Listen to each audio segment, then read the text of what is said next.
শক্তির মূলাধার নারী জাতি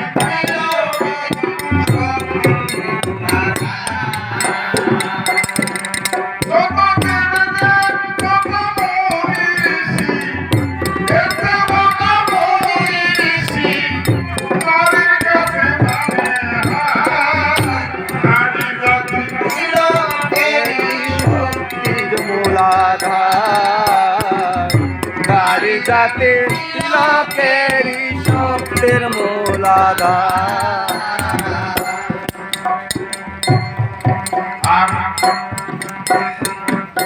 নারী দুর্গা নারী কালী নারী শক্তি হয় ভূপালী নারী পায়ে দেও যদি কৃষ্ণ গুরুরা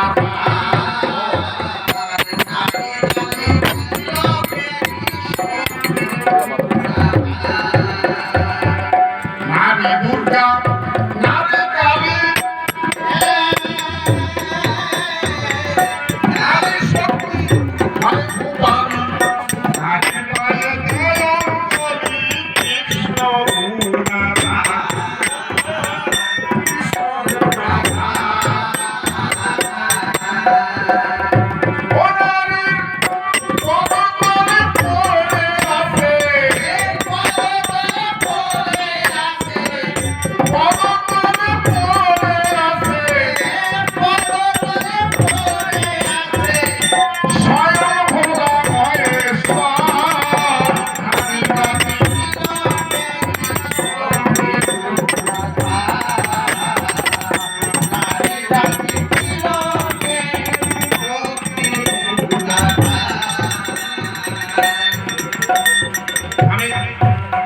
এই কথাটা কেন বলছে?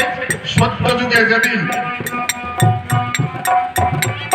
মধুকৈটভ কিংবা মহিষাসুর আদি দৈত্যদের বধ হয়েছিল, সেদিন কিন্তু কোনো পুরুষ শক্তি ওই অসুরদেরকে জয় করতে পারেনি, ওই নারী শক্তি জয় করেছিল।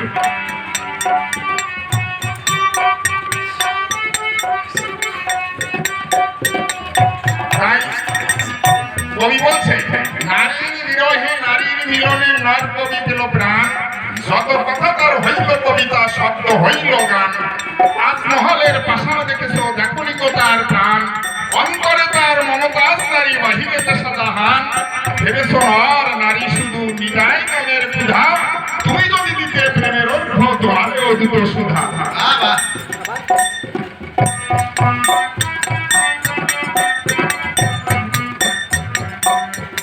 তাই নারী একবার হলে বড়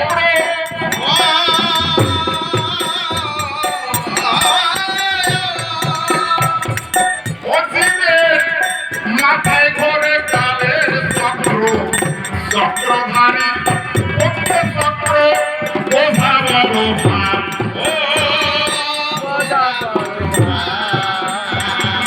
নারী একবার হলে বক্র,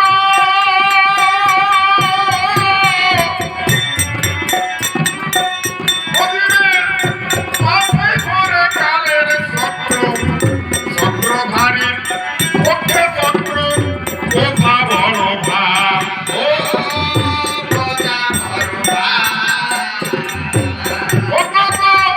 সতী নারী শক্তির কাছে, সতী নারীর শক্তির কাছে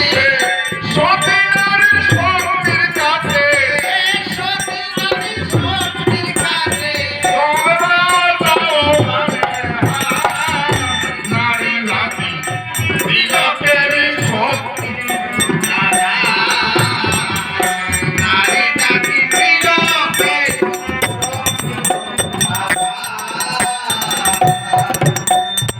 এখন নারীর গুণে বৃন্দাবনের ঠাই ছিল বিল্লমঙ্গল।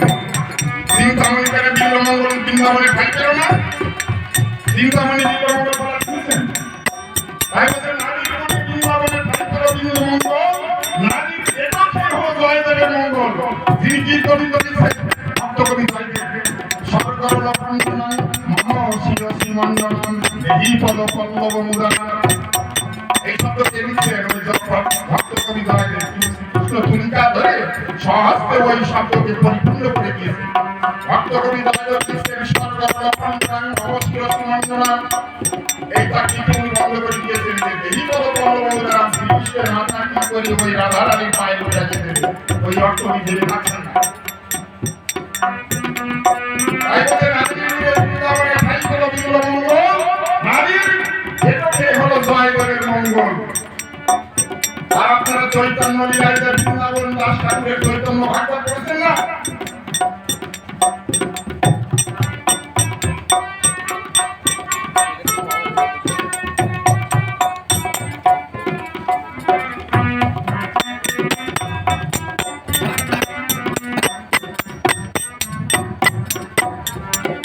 আর সহায় হলে নারী শক্তি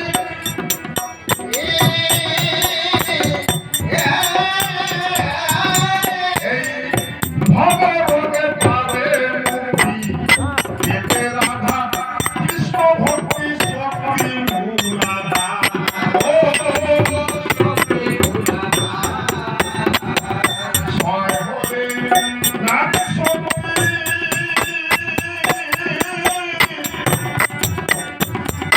ভবরোগে পাবে মুক্তি এতে রাধা কৃষ্ণ ভক্তি শক্তি মূলাধার ও শক্তি শক্তি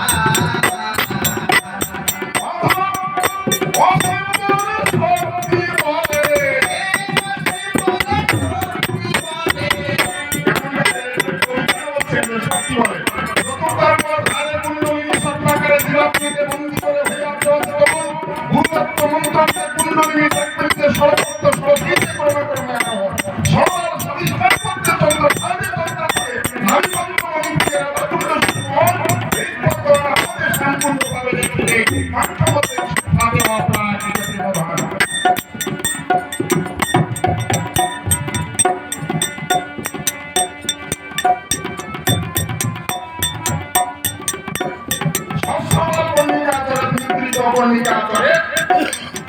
এখানে নিম্নগামী হইয়াছে এই সপ্তধার পদ্ম যখন এই মৃত স্মৃতি যখন জাগ্রত হয়ে ওকে কাজ করে তখন ওই পদ্ম আর পদ্ম নিত্য ভাবে থাকে না তখন মুক্তি কাজ হয় ঊর্ধ্বগান ঊর্ধ্বমুখী হয় তখন সে ছিল এই সপ্তমত তিলকের ভাষা এই জায়গায় বসে দেখতে পায় বা শুনতে পায়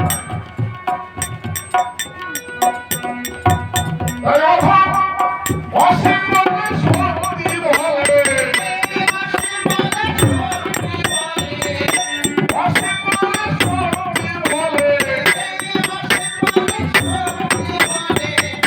ভবানী ভবপ্রাণী জাতি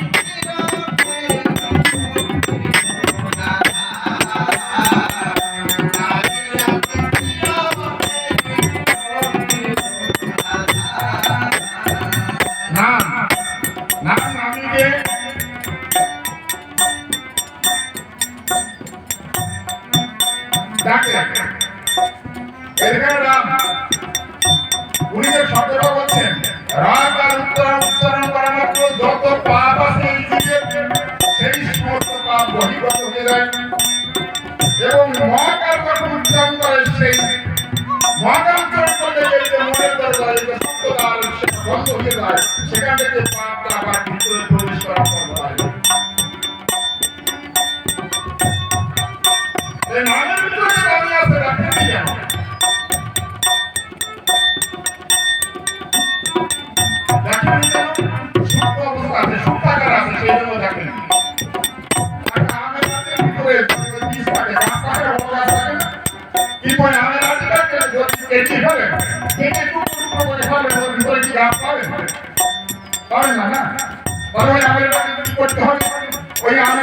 সুন্দর করে রেখে ওই মাটিতে পুঁতে দিলে পরে যদি গরিবের সৃষ্টি হতে বর্ষা বাদল হয় ধীরে ধীরে ওই আমের আটি পাশা কিন্তু গাছ জন্মায় যখন কেটে ফেলছিলেন দেখেননি কেন সূক্ষ্মাকারে ছিল তার জন্য দেখেননি এমনি তাই নামের ভিতরে নামে ওই সূক্ষ্মাকারে আছে ও দেখতে হলে কি হবে গুরুর কাছে মন্ত্র নিয়ে যাবেন আরো হাত দিয়ে তার নিজের মন্ত্রের সাথে মায়া রূপ দেখে তারা ভেঙে দেওয়া যায় বলে বলে সমাজ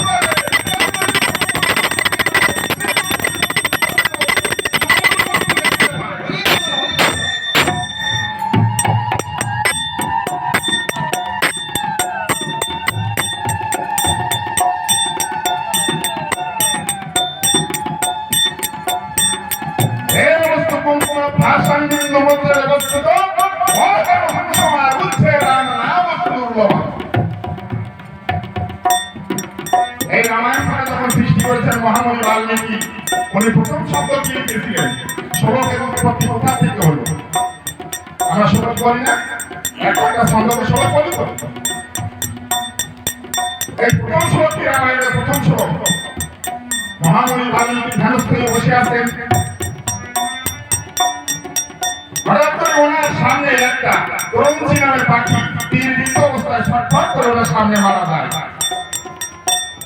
কিছু সময় পরে একটা ভেড়া দেখতে পায় করঞ্চিকে দিকে আসে, শিকার করছে। তাই দুঃখে কাতর কণ্ঠে ওই পাখির দেখা বেদনার করঞ্চ পাখি, ওই পুরুষ পাখিটা যন্ত্রণায় ছটফট করছে। ওই স্ত্রীর বিহনে এই দৃশ্য লক্ষ্য করে ওই মহামণি বাল্মীকি বলেছিলেন, মা নিষাদ প্রতিষ্ঠন্ত তোমার গলা শাশ্বতী সভা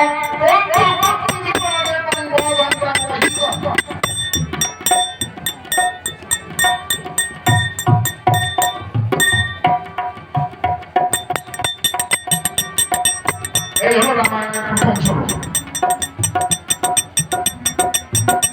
এই শ্লোকের থেকে উৎপন্ন হয়েছিল, যার জন্য এর নাম শ্লোক।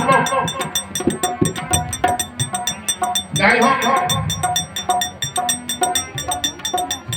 ধীরে ধীরে সন্ধ্যারানী আগত করে, ধীরে ধীরে সন্ধ্যারানী কান্দা শাড়ি রাস্তাটানি আকার ভারে ফেরায় করার টিপ অন্য মতো কিষারানী শিওর করে ঘুমতানি ঘরে খেলা করতে দিলেন। বংশে পিয়ার অনুরাগে আকার ভালে তারা জাগে, সে জাগে এ কথা নয় ভুল। বর্ষায় গভীরা ধারে কোন ফেরালি দিনের মাঝারে ফুটিয়ে তোলে সাতলা তারার ফুল। পরিপ্রিয়ের বাহুবেলা ভাঙা ঘরে পল্লীবেলা নয়নে তার যখন